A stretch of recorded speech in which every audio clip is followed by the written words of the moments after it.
friends, will you bear with me today?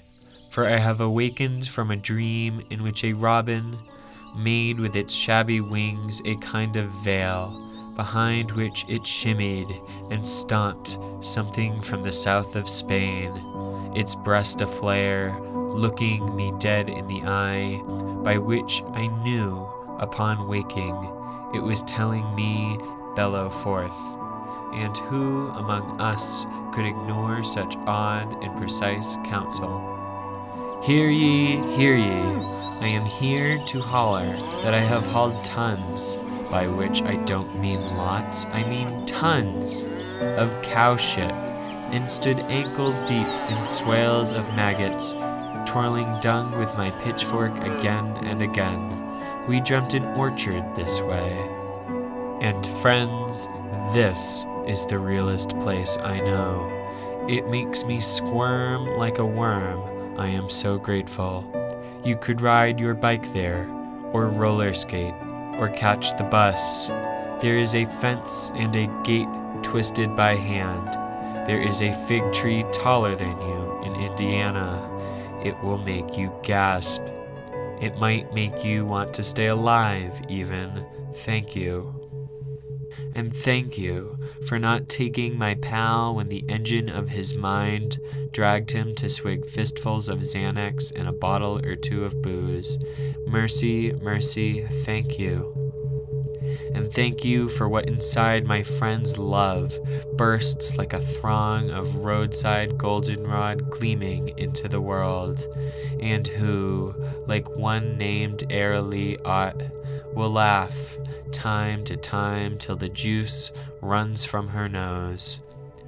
And thank you, friends, when last spring the hyacinth bells rang and the crocuses flaunted their upturned skirts, and a quiet roved the beehive, which, when I entered, were snugged 2 or 3 dead, fist-sized clutches of bees between the frames, almost clinging to one another, this one's tiny head pushed into another's tiny wing, one's forelegs resting on another's face, the translucent paper of their wings fluttering beneath my breath.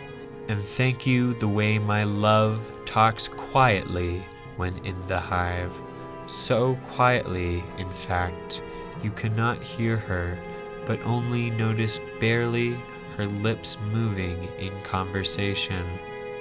Thank you what does not scare her in me, but makes her reach my way.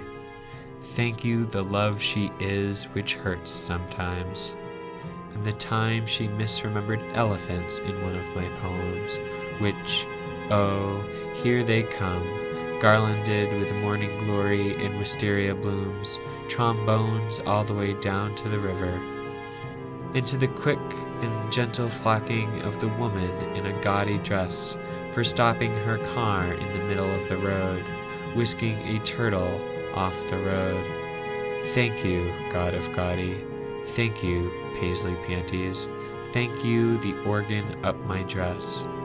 Thank you, the sheer dress you wore kneeling in my dream at the creek's edge, and the light swimming through it.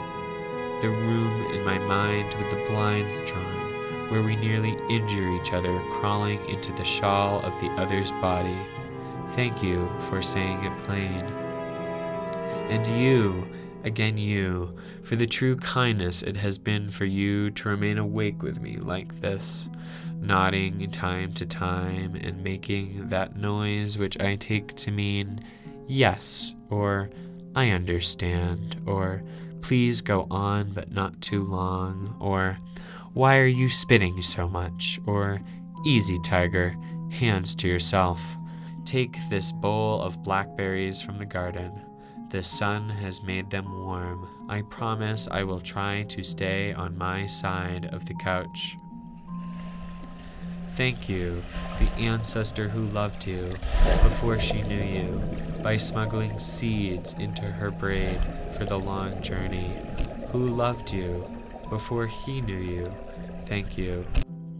And thank you, too, goat twisting its head at me from my peach tree's highest branch, balanced impossibly, gobbling the last fruit, its tongue working like an engine, a lone sweet drop tumbling by some miracle into the mouth like the smell of someone I've loved. The lady on the bus dressed head to toe in gold, the sun shivering her shiny boots, singing Erykah Badu to herself, leaning her head against the window. And you, again you, for hanging tight, dear friend. I know I can be long-winded sometimes. I want so badly to rub the sponge of gratitude over every last thing, including you. Soon it will be over, which is precisely what the child in my dream said, holding my hand, pointing at the roiling sea and the sky, hurtling our way like so many buffalo, who said, "It's much worse than we think, and sooner," to whom I said, "No, duh, child in my dreams. What do you think this singing and shuddering is? What this screaming and reaching and dancing and crying is, other than loving what every second goes away?